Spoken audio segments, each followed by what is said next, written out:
शांत ओम बिरला ध्वनि मत से लोकसभा स्पीकर चुने गए हैं। विपक्ष ने वोटिंग की मांग की थी, लेकिन ध्वनि मत से यह प्रस्ताव पारित हुआ है और एक बार फिर से ओम बिरला स्पीकर के कुर्सी पर बैठे हैं। ये राजस्थान के लिहाज से भी बड़ी बात है।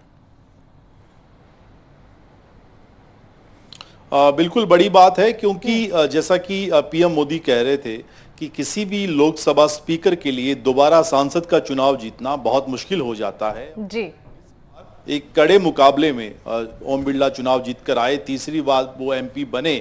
और उससे भी बड़ी बात ये कि लगातार इससे पहले 20 साल पहले हमने देखा कि बलराम जाखड़ लगातार 2 बार बने थे और उन्होंने अपना 5 साल का कार्यकाल पूरा किया था। तो एक उपलब्धि है राजस्थान के लिहाज से बहुत बड़ी बात, क्योंकि लोकसभा में भी और राज्यसभा में भी सभापति जो हैं वो राजस्थान से हैं, जगदीप धनखड़। तो ऐसे में यहाँ सेलिब्रेशन शुरू हो गया है। भाजपा दफ्तर में कोटा से भी अब सेलिब्रेशन की तैयारी है और एक तरीके से ओम बिरला इस बार चैलेंजिंग रहेगा, क्योंकि आंकड़ा ठीक ठाक है, बहुमत का आंकड़ा एनडीए के पास है, लेकिन उसके बावजूद विपक्ष के पास इस बार संख्या बल के लिहाज से एक ऐसी संख्या स्थिति है जिसमें वो विरोध करने की स्थिति में रहेंगे। लेकिन सदन के भीतर जो एक अच्छी तस्वीर, सुखद तस्वीर जो देखने को मिली कि राहुल गांधी और पीएम मोदी दोनों ने एक साथ ओम बिरला को पद पर जो है आसन करवाया, उनको एक तरीके से बधाई दी। और राहुल गांधी का जो संबोधन था वो ये बता रहा था कि वो उम्मीद करते हैं कि विपक्ष की आवाज को भी सुना जाएगा, विपक्ष को भी पूरा मौका मिलेगा। और कुछ इसी तरह की बात जो है अखिलेश यादव करते हुए दिखाई दिए। लेकिन पीएम मोदी ने अपने भाषण में कई सारी ऐसी जो है बातें कही अपने संबोधन में जो बहुत महत्वपूर्ण थी कि आखिरकार ऐसी क्या वजह रही जो ओम बिरला को लगातार चुनाव जितवा रही है। बतौर स्पीकर बहुत व्यस्तता रहती है सदन की कार्रवाई में भी, और देश दुनिया में उनको यात्राएं करनी पड़ती हैं। उसके बावजूद कोटा से वो अगर जीत कर आए हैं तो उसके पीछे कई सारी वजह भी हैं। जिस तरह से कोटा में उन्होंने महिलाओं के लिए काम किया, गरीबों के लिए काम किया, जो एक तरीके से कहें बेघर लोग हैं उनके लिए सर्दी हो गर्मी हो हमेशा वो उपलब्ध रहे हैं। कोरोना काल में वो लगातार न केवल सांसदों के लिए बल्कि अपने लोकसभा क्षेत्र के लिए भी एक्टिव रहे। तो ये कई सारे पहलू हैं जो उन्हें बाकी सांसदों से अलग भी बनाते हैं, और उनकी जो मुस्कुराहट है उसका जिक्र पीएम कर रहे थे। और हमने देखा पिछली लोकसभा के आखिरी सत्र में भी पीएम ने इस बात का जिक्र किया था कि उनकी जो मुस्कुराहट है वो विपक्षियों को भी एक तरीके से अपना बना लेती है। लेकिन इस बार पीएम की जो पसंद लोकसभा के स्पीकर के रूप में ओम बिरला फिर से हैं, वो उनकी काबिलियत, उनका अनुभव और छात्र जीवन से ही वो जिस तरह से पहले कॉलेज में वो अध्यक्ष बने, उसके बाद वो अखिल भारतीय विद्यार्थी परिषद के सदस्य रहे, फिर युवा मोर्चा के प्रदेश अध्यक्ष बने, फिर राष्ट्रीय कार्यकारिणी में वो गए, उपाध्यक्ष बने और 3 बार विधायक और तीसरी बार सांसद रहना अपने आप में एक लंबा उनके पास राजनीतिक जीवन का तजुर्बा है, अनुभव है। और देश भर में लगभग किसी भी पार्टी के कोई भी नेता हो उनके ताल्लुकात बहुत अच्छे हैं। और सदन के भीतर अक्सर जो राजस्थान के नेता जाते हैं, या हमने भी कई बार देखा है कि उनके इर्द गिर्द सभी दलों के लोग जो हैं वो मौजूद रहते हैं और सभी के साथ उनका समान व्यवहार रहता है। पिछली बार जिस तरीके से विपक्ष के नेताओं को सदन से निलंबित करने की कार्रवाई की गई थी उसका भी जिक्र हुआ।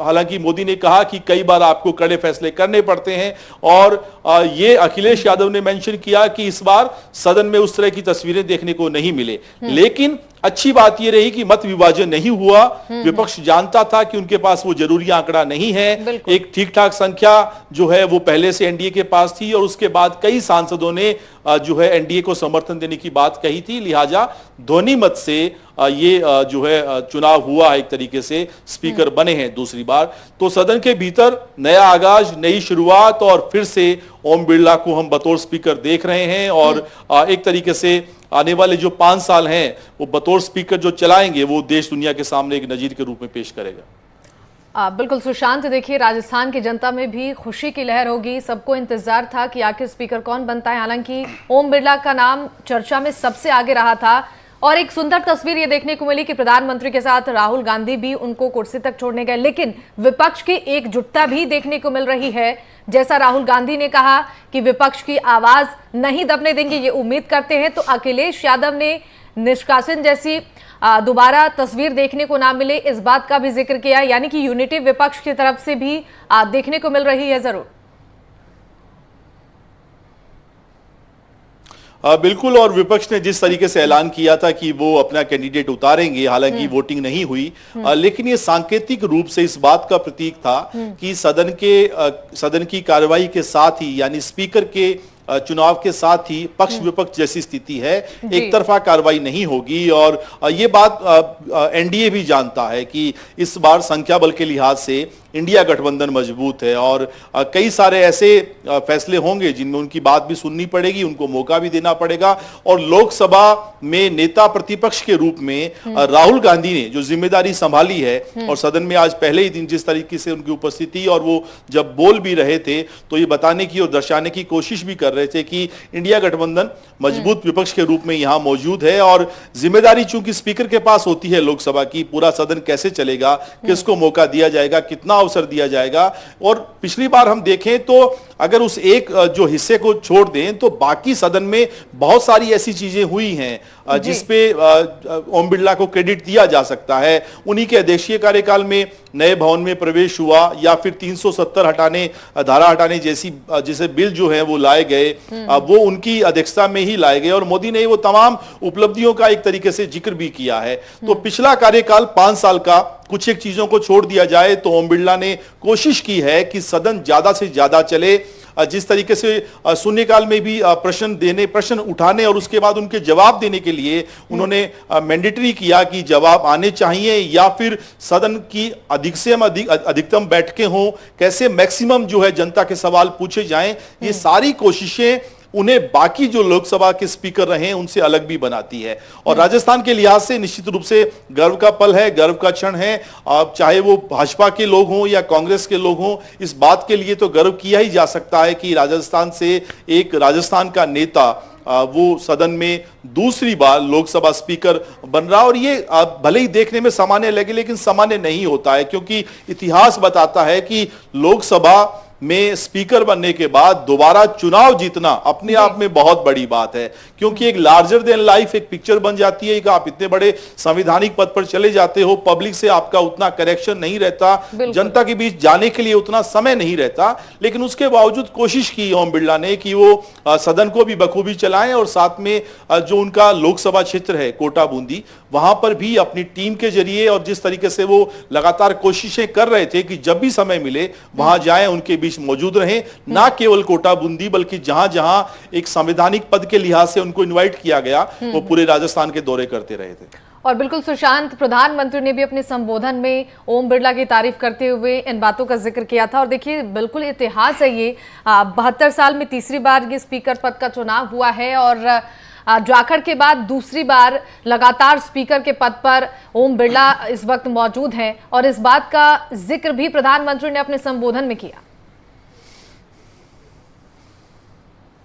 बिल्कुल किया, और कुछ बड़ी बातें हैं जो मैं आपको बता दूं, जो पीएम मोदी ने अपने संबोधन में जिक्र जिनका किया था कि 25 वर्षों में, पिछले 25 सालों में, पिछले 5 साल का जो लोकसभा का कार्यकाल था उसमें सदन में उत्पादकता यानी जो कामकाज हुआ उसका प्रतिशत 97 रहा। ये एक बड़ी बात है। इसके अलावा 17वीं लोकसभा में 200 विधेयक कानून बने, जो पिछली 3 लोकसभा में सबसे ज्यादा हैं। इसके अलावा अगर विधायकों पर चर्चा की बात करें तो 440 घंटे चर्चा हुई है, ये पिछली 4 लोकसभा से अधिक है।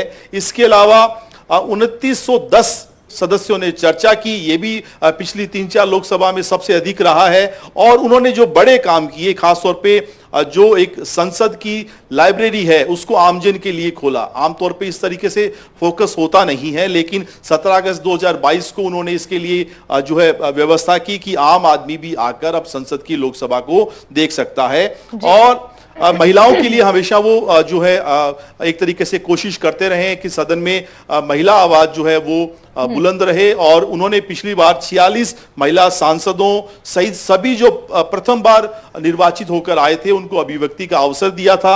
ये भी एक बड़ी बात है। और कोशिश उन्होंने की कि शून्यकाल में उठाए गए सारे जितने सब्जेक्ट हैं उनका उत्तर दिया जाए। आमतौर पर इस बात को लेकर ज्यादा कोशिशें नहीं होती हैं, और शून्यकाल में जो सवाल उठे थे उनके जवाब देने की कोशिश की गई। और ना केवल उन्होंने देश भर में यानी बाहर भी लगातार देखें तो वो हिंदुस्तान की डेमोक्रेसी को लेकर अलग अलग देशों में गए, वहां पर चर्चा की और ये बताया कि कैसे अगर हिंदुस्तान की लोकतांत्रिक परंपराएं जो है वो इतनी खास और इतनी महत्वपूर्ण है। अगर कानून की बात करें तो जम्मू कश्मीर पुनर्गठन विधेयक जो है यानी धारा 370 वो कानून संसद में पारित हुआ था।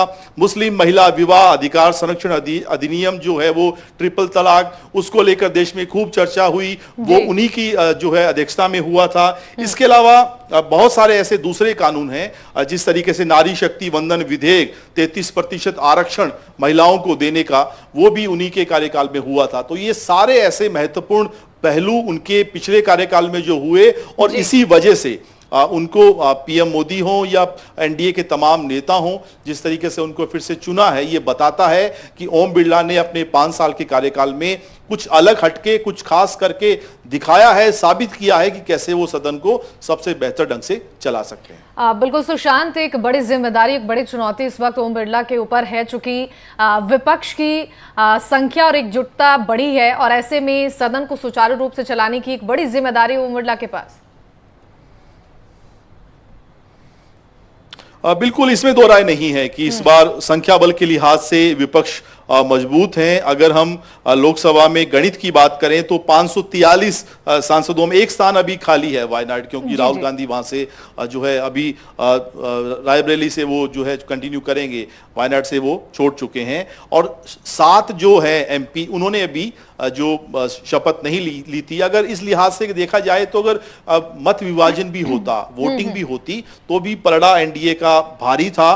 बहुमत का आंकड़ा 268 चाहिए था, लेकिन एनडीए के पास 293 से ज्यादा संख्या बल थी। और यही एक वजह ये रही कि विपक्ष नहीं चाहता था कि इस तरह की स्थिति आए। हालांकि सदन में ध्वनि मत से ये जो है पारित हुआ है, लोकसभा स्पीकर ध्वनि मत से चुने गए हैं और एक ऐसा गरिमामय पद जो पूरे सदन का नेता होता है, उसके लिए इलेक्शन जैसी स्थिति नहीं बननी चाहिए थी। लेकिन जिस तरह से हम कल देख रहे थे नेताओं के बयान, राहुल गांधी भी बोले कि डिप्टी स्पीकर का पद जो है उसको लेकर उन्हें जवाब नहीं मिला और लिहाजा उसके बाद वो इस बात को लेकर अड़े, केस जो सुरेश हैं उनको कैंडिडेट के तौर पर उतारा।